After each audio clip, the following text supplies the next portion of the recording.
नमस्कार, आदाब। प्रिय शिक्षार्थियों, मूक्स के इस ऑनलाइन पटल अर्थात प्लेटफॉर्म पर अध्ययन के लिए निर्धारित पाठ्यक्रम शोध प्रविधि एवं कंप्यूटर प्रौद्योगिकी के व्याख्यान संख्या 41 में आप सभी का हार्दिक स्वागत है।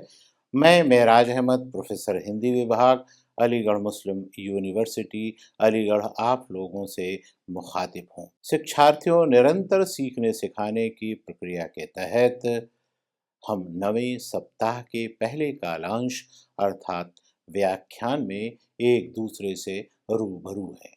आशा है कि पिछला व्याख्यान संख्या 40 आप सभी के लिए कारगर सिद्ध हुआ होगा। जैसा कि विदित है कि इस सप्ताह में हम हिंदी के प्रमुख शोध प्रबंधों के संदर्भ में चर्चा कर रहे हैं। तो उसकी भूमिका के रूप में आज का जो विषय हमने ग्रहण किया है वो है हिंदी के मानक शोध प्रबंध, उनका सामान्य परिचय। तो अब हम मुख्य विषय पर आते हैं। सामान्य अर्थ में हम मानक ग्रंथ उस रचना को कहते हैं जो किसी विषय, भाषा या साहित्य की एक विशेष विधा के आदर्श, प्रामाणिक और प्रतिष्ठित स्वरूप को प्रस्तुत करती है। यह वह ग्रंथ होता है जिसे उस क्षेत्र के विशेषज्ञ और समाज के लोग मान्यता देते हैं, जिसका उपयोग एक मानदंड के रूप में किया जाता है। विषय विशेष में मानक ग्रंथ की अवधारणा एक आधारभूत और अत्यंत महत्वपूर्ण विचार है। यह वह ग्रंथ होता है जिसे किसी ज्ञान क्षेत्र या अनुशासन के भीतर सबसे आधिकारिक और विश्वसनीय और मूलभूत माना जाता है। इसकी प्रमुख विशेषताओं पर अगर हम विचार करते हैं तो देखते हैं कि इसका एक गुण है आधिकारिकता। इसे उस विषय के सर्वाधिक प्रामाणिक स्रोत के रूप में स्वीकार किया जाता है। इसमें प्रस्तुत सिद्धांत, परिभाषाएं और पद्धतियां उस क्षेत्र के ज्ञान के लिए सर्वमान्य आधार होती हैं।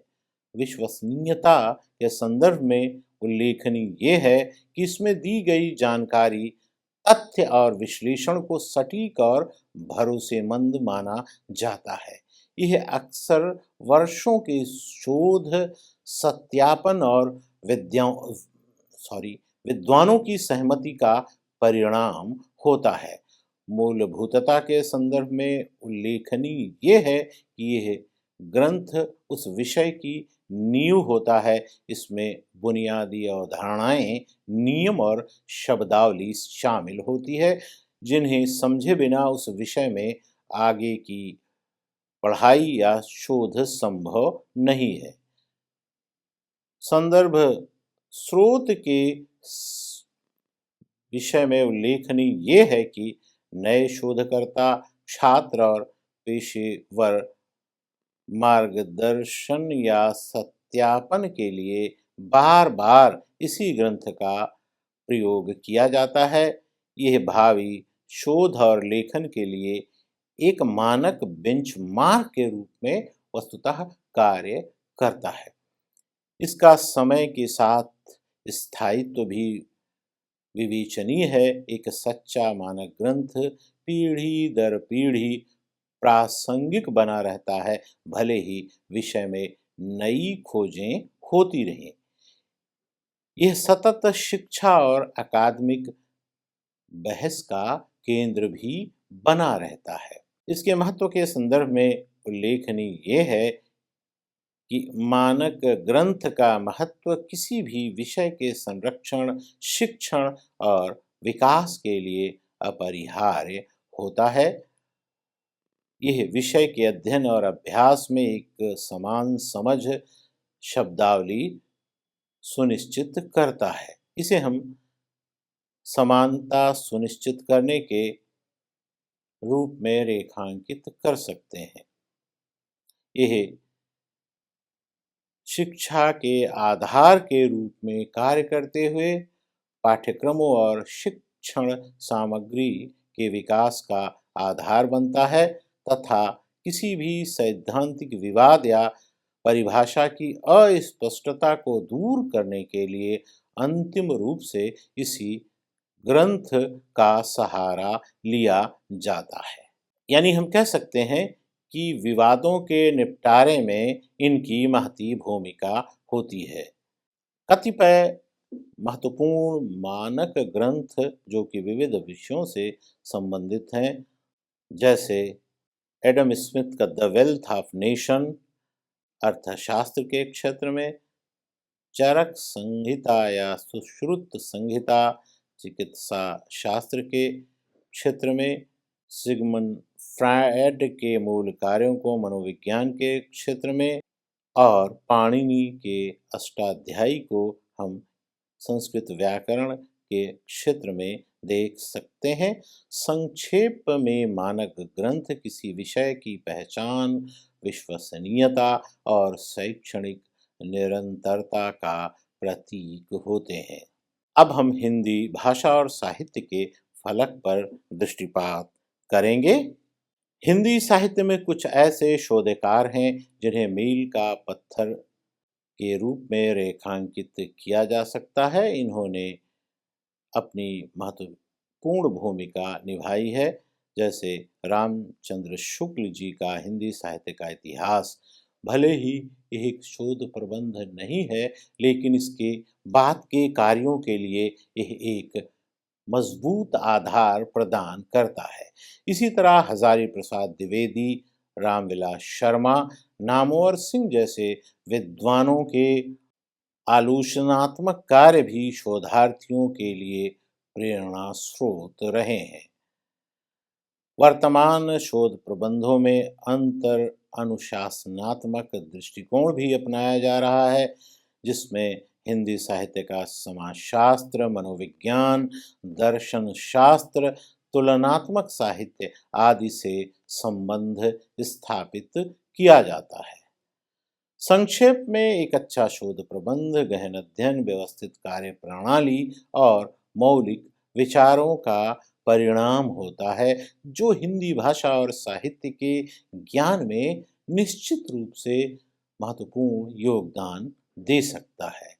मुख्य विषय के संदर्भ में कहना ये है कि अब हम सीधे परोक्ष रूप से हिंदी के शोध के विकास यात्रा पर बात करेंगे, जो निश्चित रूप से हिंदी शोध के परिदृश्य के संदर्भ में बहुत महत्वपूर्ण और उपयोगी होगा और इस व्याख्यान में ग्रहण किए गए शीर्षक के लिए प्रासंगिक भी। हिंदी के क्षेत्र में शोध की विकास यात्रा हिंदी भाषा, साहित्य और संस्कृत को समझने तथा समृद्ध करने में महत्वपूर्ण कड़ी रही है। शोध के माध्यम से ही हिंदी साहित्य के कार्यक्रम का निर्धारण हो सका, रचनाओं का मूल्यांकन हुआ और भाषा का मानकीकरण संभव हो पाया। शुरुआत में शोध का ध्यान प्राचीन साहित्य के संग्रह, संपादन और ऐतिहासिक अध्ययन पर केंद्रित रहा। हिंदी साहित्य के इतिहास को क्रमबद्ध करने का कार्य भी इसी दौर में शुरू हुआ। हिंदी शोध के इतिहास का आरंभिक युग मुख्य रूप से 20वीं शताब्दी के पहले 2 दशकों के आसपास माना जाता है। हालांकि शोध की पृष्ठभूमि इससे पहले के सर्वेक्षणों और इतिहास लेखन के प्रयासों में भी रेखांकित की जा सकती है। प्रारंभिक युग के रूप में विदेशी विद्वानों के प्रयासों और भारतीय विश्वविद्यालयों में शोध की औपचारिक शुरुआत के द्वारा चिन्हित किए जा सकते हैं। तो हिंदी शोध का जो आरंभिक युग है, हम सबसे पहले उस पर चर्चा करते हैं। प्रिय सहभागियों, हिंदी शोध के इतिहास का आरंभिक चरण मुख्यतः 2 समानांतर धाराओं में विकसित हुआ। यह काल शोध की औपचारिक शुरुआत से पहले का है, लेकिन इसने हिंदी साहित्य और भाषा के व्यवस्थित अध्ययन की नींव रखी। इसका आरंभ साहित्य इतिहास के लेखन से हुआ और इसमें गार्सा द तासी, जो कि एक फ्रांसीसी विद्वान हैं, उनके फ्रेंच भाषा में प्रस्तुत स्थावर द ला लिटरेचर हिंदुस्तानी ग्रंथ का महत्वपूर्ण योगदान है। ये हिंदी और उर्दू के अनेक कवियों का अंग्रेजी वर्णमाला के क्रम के अनुसार परिचय देने वाला पहला ग्रंथ माना जाता है। शिव सिंह सेंगर ने शिव सिंह सरोज के माध्यम से महत्वपूर्ण रूप से हिंदी कवियों के वृत्त को संग्रहित किया। जॉर्ज ग्रियर्सन ने the modern vernacular literature of northern Hindustan जैसा एक बड़ा कविवृत्त संग्रह प्रस्तुत किया। नागरी प्रचारणी सभा काशी की भूमिका महती है। इस संस्था की स्थापना ने हिंदी भाषा और साहित्य के संरक्षण, संवर्धन और शोध कार्यों के लिए एक मजबूत ढांचा तैयार किया। इस संदर्भ में स्थापित नागरी प्रचारणी सभा की भूमिका निश्चित रूप से बहुत महत्वपूर्ण है। नागरी प्रचारणी सभा की पत्रिका नागरी प्रचारणी पत्रिका ने पांडुलिपियों को आधार बनाकर किए गए शोध कार्यों के लिए प्रकाशन की सुविधा मुहैया कराई। मिश्र बंधु विनोद हिंदी साहित्य के कवियों और उनके विवरणों का एक और महत्वपूर्ण संग्रह था, जिसने आगे के शोध के लिए महत्वपूर्ण रूप से सामग्री प्रदत्त की। इसमें कुल प्रस्तुत साहित्यकारों की संख्या बहुत बड़ी है।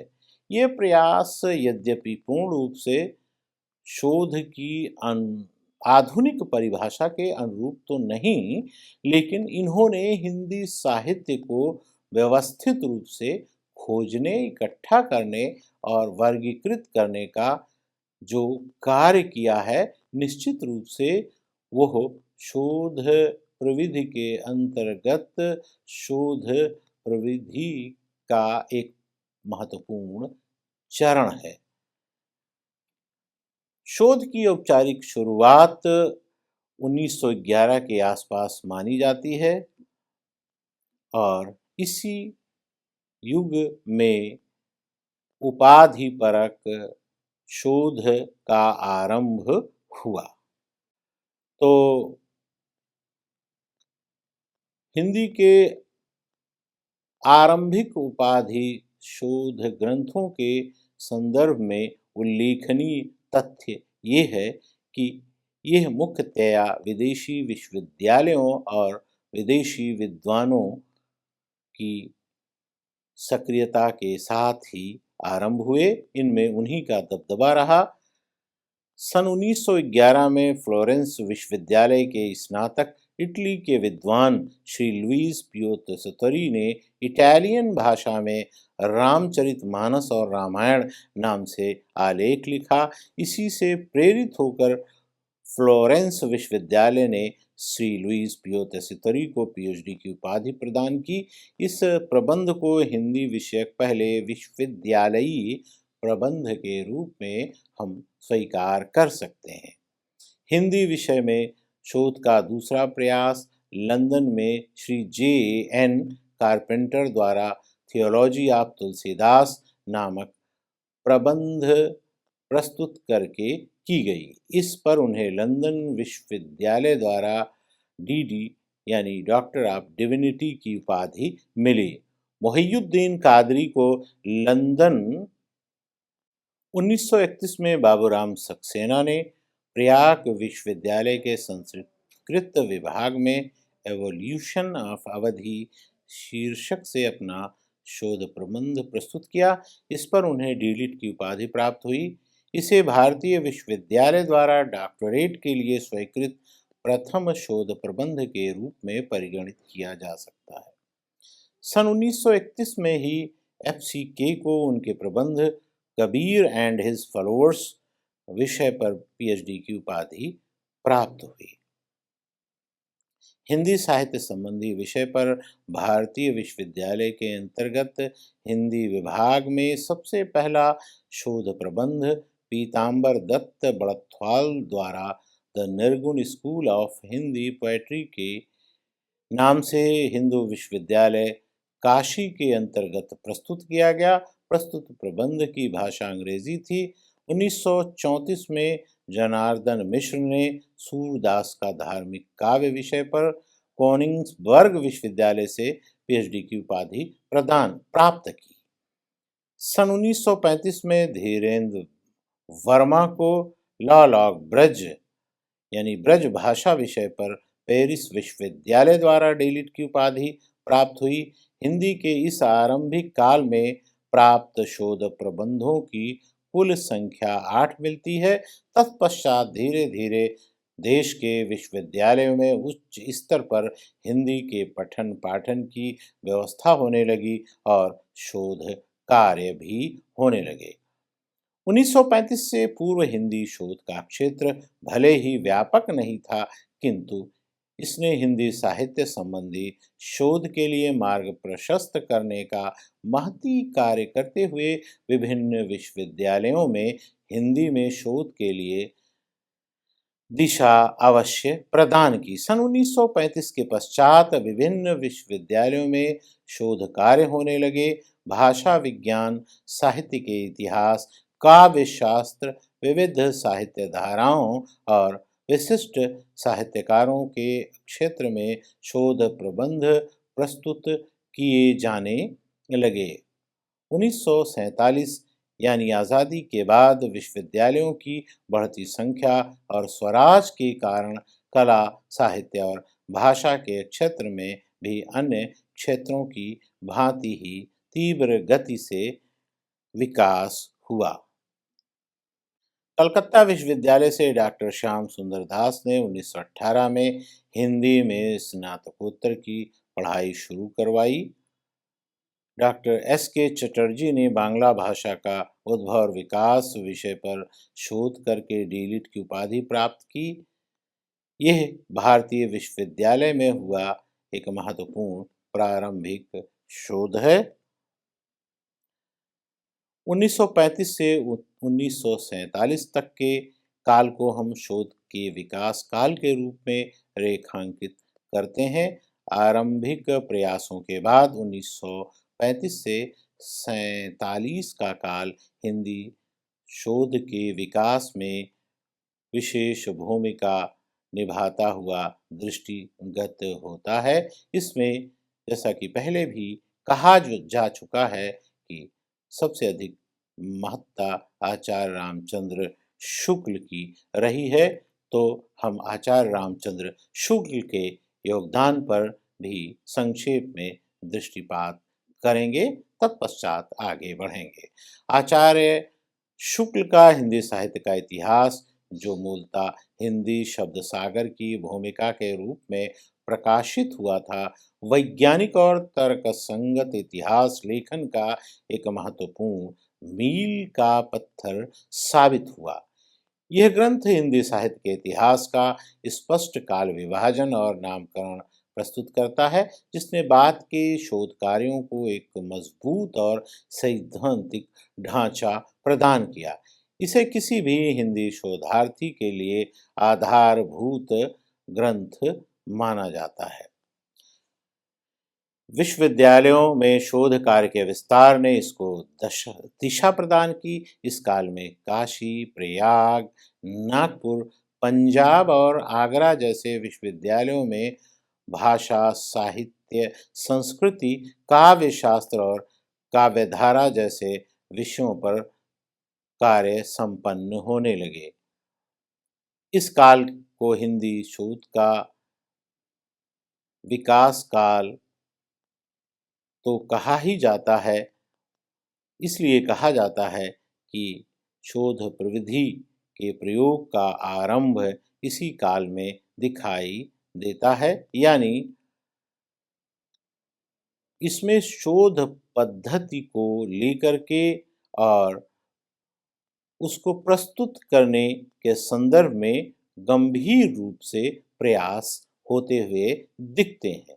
यह काल हिंदी शोध के लिए अत्यंत महत्वपूर्ण इसलिए माना जाता है कि इसी काल में व्यवस्थित रूप से शोध की नींव पड़ती हुई दृष्टिगत होती है। इसी काल में इसे अकादमिक स्तर पर मान्यता भी प्राप्त हुई और यह उपाधि परक बना, अर्थात इसके आधार पर उपाधियों को देने का सिलसिला आरंभ हुआ। इस अवधि में काशी हिंदू विश्वविद्यालय, प्रयाग विश्वविद्यालय, नागपुर और पंजाब तथा आगरा जैसे विश्वविद्यालयों की महती भूमिका रही। पहले सोपान के पश्चात शोध संबंधी गतिविधियों में विश्वविद्यालयों के सक्रिय होने के कारण हिंदी शोध के विकास को गति प्रदान हुई। 1938 में नागपुर विश्वविद्यालय से रामकुमार वर्मा ने हिंदी साहित्य का आलोचनात्मक इतिहास विषय पर उपाधि प्राप्त की। फादर कामिल बुल्के का प्रबंध रामकथा की उत्पत्ति और विकास हिंदी शोध के क्षेत्र की महती उपलब्धि के रूप में परिगणित किया जाता है। लक्ष्मीधर कृत मलिक मोहम्मद जायसी की पद्मावत का सटिप्पण संपादन और अनुवाद, 16वीं शताब्दी की हिंदी भाषा अवधि का अध्ययन तथा लक्ष्मीधर शास्त्री कृत ऋषि बरकतुल्ला प्रेमी के प्रेम प्रकाश का अनुसंधान, संपादन और अध्ययन, हरदेव बाहरी कृत हिंदी अर्थ विचार, कैलाश चंद भाटिया कृत हिंदी में अंग्रेजी के आगत शब्दों का तात्विक अध्ययन, शिव प्रसाद सिंह का पूर्व ब्रजभाषा और उसका साहित्य, अम्बा प्रसाद सुमन का कृषक जीवन संबंधी शब्दावली अलीगढ़ की बोली के आधार पर, नामवर सिंह का रासों की भाषा इत्यादि भाषा संबंधी शोध ग्रंथ ऐसे ग्रंथ हैं जो हिंदी के विविध भाषिक रूपों को आधार बना करके विषय के रूप में ग्रहण किए गए। हिंदी भाषा और साहित्य से संबंधित शोध प्रबंधों की संख्या आजादी के पहले चरण के बीच 30 के लगभग मानी जाती है, लेकिन गुण की दृष्टि से, स्तर की दृष्टि से यह बहुत ही महत्वपूर्ण साबित हुए। अब हम स्वतंत्रता के बाद के काल पर भी दृष्टिपात कर लेते हैं, जिससे कि हिंदी के प्रमुख शोध प्रबंधों के परिदृश्य को समझने में सहायता होगी। आज़ादी के बाद विश्वविद्यालयों की स्थापना के साथ साथ हिंदी के राजभाषा के रूप में प्रयुक्त होने और विश्वविद्यालय और महाविद्यालयों में पठन पाठन की व्यापक धरातल ग्रहण करने के कारण शोध के क्षेत्र में अपेक्षित रूप से तीव्रगामी गति से विकास दृष्टिगोचर होता है। धर्मवीर भारती कृत सिद्ध साहित्य, रमाशंकर शुक्ल रसाल कृत हिंदी काव्य शास्त्र का विकास, विजयपाल सिंह कृत केशव और उनका साहित्य, द्वारिका प्रसाद सक्सेना कृत कामायनी में काव्य संस्कृति और दर्शन, गोविंद त्रिगुणायत कृत कबीर की विचारधारा, माता प्रसाद गुप्त कृत तुलसीदास जीवनी और कृतियों का समालोचनात्मक अध्ययन,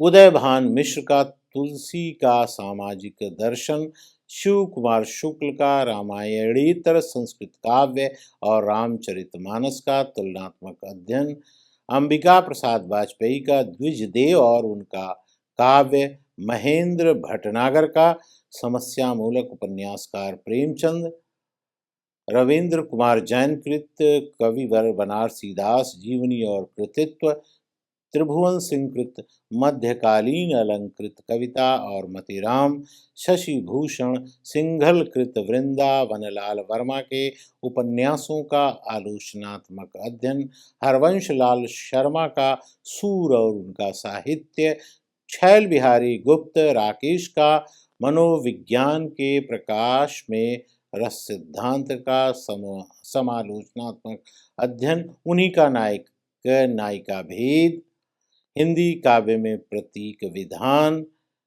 नित्यानंद जी का, निर्मला जैन का आधुनिक हिंदी काव्य में रूप विधाएं, केसरी नारायण का आधुनिक काव्य धारा, भोलानाथ तिवारी का हिंदी नीति काव्य, पदम सिंह शर्मा कमलेशकृत हिंदी गद्य काव्य का आलोचनात्मक और रूपात्मक अध्ययन, विश्वनाथ मिश्र कृत नाटकों और उपन्यासों पर पाश्चात्य,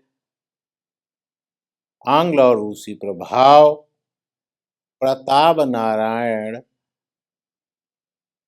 टंडन कृत हिंदी उपन्यासों में कथा का विकास, रणवीर रांगरा का हिंदी उपन्यासों में चरित्र चित्रण का विकास, लक्ष्मी नारायण लाल का हिंदी कहानियों की शिल्प विधि का विकास और उद्गम सूत्र, भगवत स्वरूप मिश्र का हिंदी साहित्य में आलोचना का विकास, रामधनुष मिश्रा का आधुनिक आलोचना की प्रवृत्तियां, रामधनुष मिश्रा का आधुनिक आलोचना की प्रवृत्तियां, लक्ष्मी सागर वार्ष्णेय का हिंदी साहित्य और उसकी सांस्कृतिक भूमिका, उन्हीं का आधुनिक हिंदी साहित्य, किशोरी लाल गुप्ता का हिंदी साहित्य, संवत 1649 से संवत 1945 के इतिहास के विभिन्न स्रोतों का विश्लेषण, विजयेंद्र स्नातक का राधा वल्लभ संप्रदाय